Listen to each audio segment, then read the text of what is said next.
Norway की राजकुमारी के bedroom में रोज आता था भूत। बाद में जब पता चला कि किसकी थी वह आत्मा तो सभी दंग रह गए। आइए आज हम आपको ले चलते हैं इतिहास की एक ऐसी घटना पे जिसके बारे में बहुत कम लोग जानते हैं, लेकिन जिसे भी इस बारे में पता चलता है वह आश्चर्यचकित हो जाता है। मुझे बहुत डर लगता है, यह कहना था नॉर्वे की राजकुमारी मार्था लुईस का।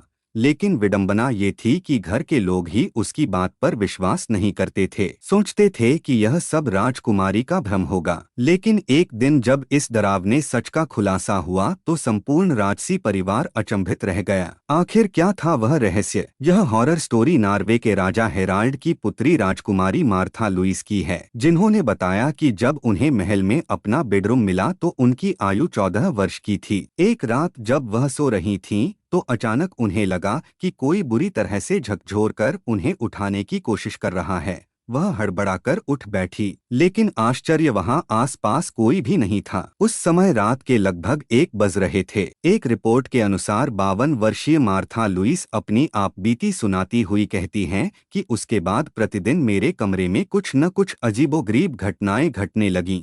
कभी किसी के रोने चिल्लाने की आवाज सुनाई देने लगी तो कभी लगता कि कोई मुझे घूर रहा है, जबकि कमरे में मेरे अलावा कोई नहीं होता। मैंने अपनी ग्रैंड मदर से इस बात का जिक्र किया और अपने डर के बारे में बताया तो वे कभी कभी मेरे साथ उस कमरे में सोने लगीं।